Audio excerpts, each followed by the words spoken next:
Yorobun, welcome back to our YouTube channel. When last did you even hear those words? Wow. Wow. Ish, guys. Ish. But it don't matter. It doesn't Life happens, matter. guys. Life Comes happens. at you fast. But all that matters is this is us. We are here. We are on the screens. Dilodi Chile. We've got some new things to share. By the time you watch this, you've already watched other content, So we've tried. Haibo. It's enough. It came just in time for the year to end. Yeah. Sibuyenje, just in the nick of time. The nick of time. The nick of time. In the nick of time. English. As we are the teachers, which is exactly what we are here to share. Here to update you. So besides the big move, we moved. Yeah, we moved. We moved. We announced that in that video. But yes, clarified, we moved to China, and we are all separated. Oh, going to do that. We're all in our separation. One ule. So there's that as well. So we're in China, but we're not in the same cities. We're not in the same provinces. And work-wise, we also changed. Yeah. We changed our. We're still teaching, but there's just a few changes, and that's what we are going to be breaking down today, explaining the changes, what it means, and how we've adjusted so far. Yep. All right, Susie, take it away. All right. Today. Okay, so Susie, we've obviously moved from South Korea to China. I don't know. Do you want to tell the people first? Where are you staying now?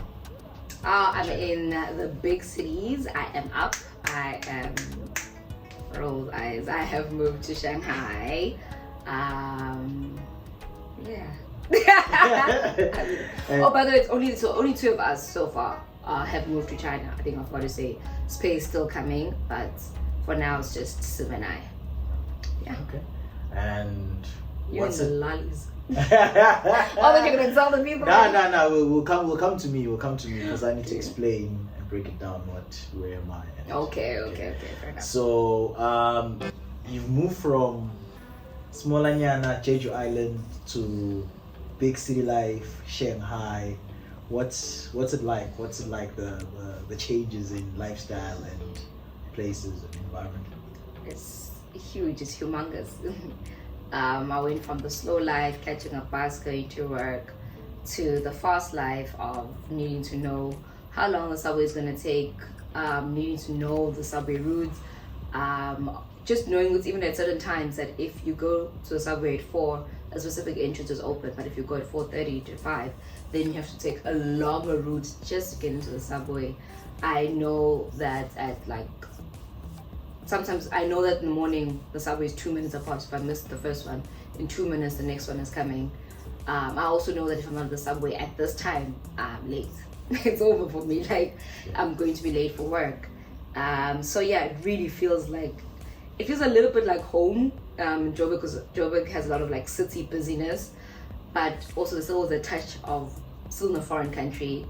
But I've adjusted really well, really fast as well. It's as if I feel like it's as if I've been here for a while now. But I think because I was ready for it. I was ready to be in the big city. I was ready to be in the big rush. But yeah, my current location is a bit far from a lot of good times or the social spaces.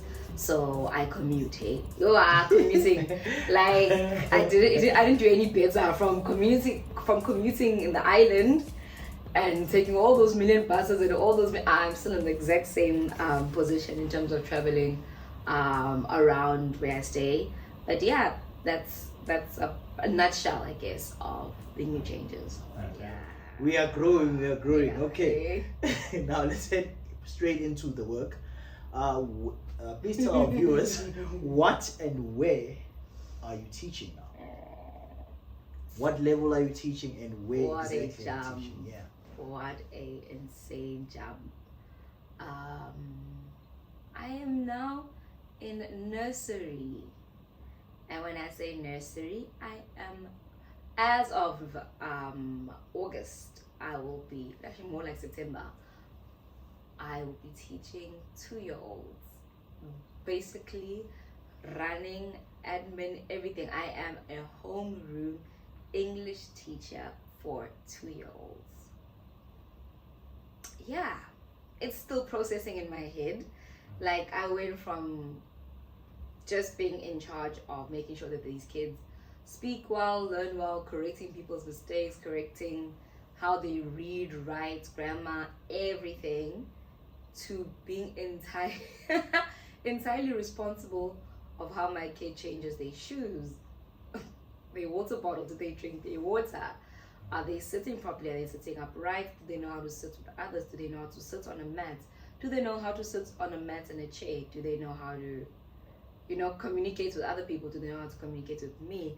And I'm doing all of this in English.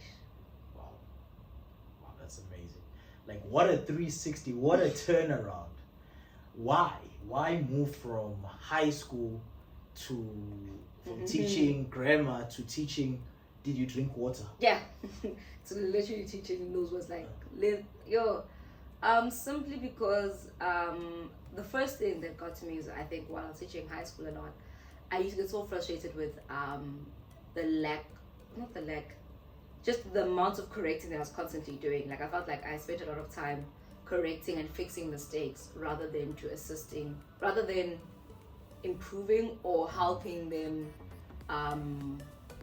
I think that is part of helping them though, but there was just so many small grammatic mistakes and speaking mistakes and listening mistakes and all these little mistakes that they would do, that, like, it's okay to do that because you're learning, but it used to baffle me because I used to be like, in my head, I felt like if you knew it earlier, you wouldn't have to be struggling at this age. But also understanding that in Korea I was teaching it as a second language, so that is also a difference in their learning capabilities. So I had to take that consideration to myself. So I noticed that in myself. I'm like, you are so invested on fixing mistakes. Why not take it to a level like that, that if this is really what drives you in teaching, let me work on that, let me build from there. So then I started evaluating age level. Which age level do I feel like I'll be able to be most useful in order to have kids, or my kids, speak better or enunciate better, or just to help them, I guess, get to a level where, like, English is really good by the time they get to high school. So that's when I realized, I can't even be like grade 8, grade 9, or go down to middle school. I really felt like I want to nip it in the bud, like, really early. So then I started looking younger ages. I just kept going younger and younger and younger. I think grade 1 also could have been a good idea, but I also found out that you can go as low as kindergarten. So I basically was like, how low can I go? I want to start it very early. Like, I want to, like, teach at the earliest convenience, like your first word and how you even say hello, good morning, knowing the difference. That's actually what I'm going to be teaching. One of the things that my kids are going to know, hello, good morning. Those are two. Wow. Yeah, I'm joking. But that's how my research went. I just wanted to figure out how low can I go, and then I went that low. And how has your experience been so far? So I haven't officially started. I've been supporting, I've been substituting, I've been assisting, and in just those few months of doing that, it's been, at first it was really overwhelming because there was like 17 small kids, and I was just like I had to ask myself, I'm like, are you sure? Like, oh, what have you done, bruh? Like, is this really it? And as time goes, the simple thing with them is routine. Small kids, once you get them into a fixed routine, you can chip and change and add a lot of things in that routine. Just keep the flow. They just want the little flow. Get that routine and you can teach them anything, but incorporate it in their routine. And because of that, it's calmed me down a lot. Like, I've been able to, like, maybe, because when you support teachers, you go into different classes. So I've been able to, like, maybe take 2 days, 3 days observing a class and be able to step and fill right in when the teacher's not there or when they need me to, because the routine is simple. It's just constant routine. You just add the English elements and you do the English lessons for them. So yeah, I went from extremely nervous to I can't wait to lead. Right. Take us take us on a journey on your day as a kindergarten or nursery teacher. What's your day like? What does your day entail? So my day is about to entail. So haven't lived a full day yet. So it's mostly kids arriving, interacting a bit with parents, interacting with kids as they arrive, and then leading them into the classroom. Once in the classroom, starting the day, like almost like a mini register. I'm a register teacher, you know, leading them through register, and then they go and play. So my school was really like a lot of play based because they're 2-year-old, which is actually something I really liked when like looking for types of schools. I also learned that, and I'm off ramping a bit, but there's kindergartens that are really strict, that have you wear your uniform, kid must sit down, open a book, you know, parent free, and then there's schools that are play based, and then there's different types of schools. So I'm enjoying that. So I'm in a play based school where they play a lot, and it's just more about you educating them through their play. So that's literally actually my day. So after that register period, it's play, and then it's almost like sets up play, like intentional play. So this is you setting up a specific tables, it's activities for them to do, and that's your English job in that. You explain everything in English, they have to do it back in English, they learn the lesson of the day, they go through what they need to do, but all like in that specific really short time it's allocated for them to be sitting and intentionally learning things in English, learning how to use things. Even example, like if there's a lesson on like folding socks, it's you teaching that in English and they're learning through that. And then they nap, which is really important. Then there's nap time, and then after nap time they wake up, they play again, my kids play, and then they do their Chinese part because it's a bilingual. Then they do their Chinese part, and then it's a day. Let's call it a day.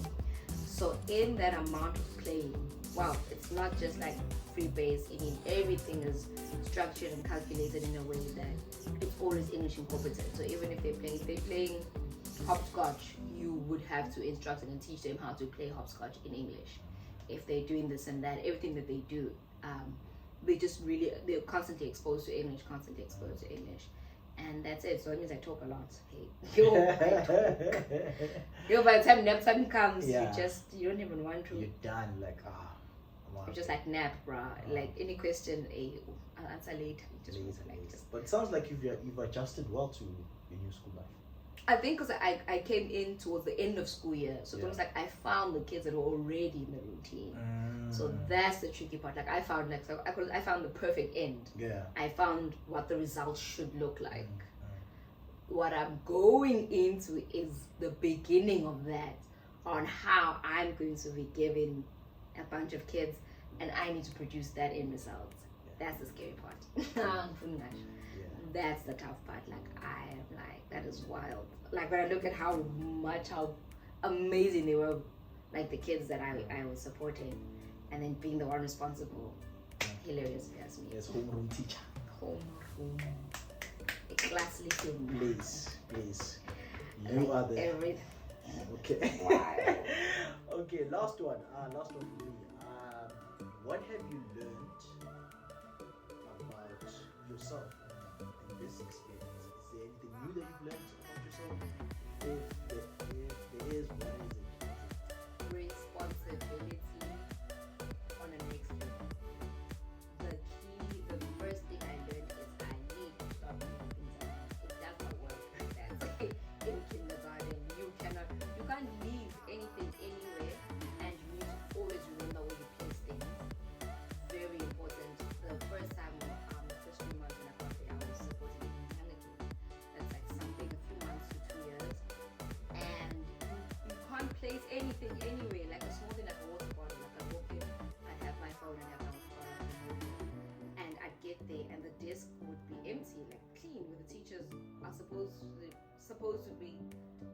to put their things. And I'd be like, why? And I already knew that was a bit odd. I'm like, why is no one's thing there? And that's because 2-year-olds move at the speed of lighting. Ooh, to say you blink, Flash, somebody's in a touched flash. it. So I had to learn that if I'm holding my water bottle and I put it on my teacher's desk and I say to myself, I'm just putting this for 2 seconds because I'm going to go tie my shoelace.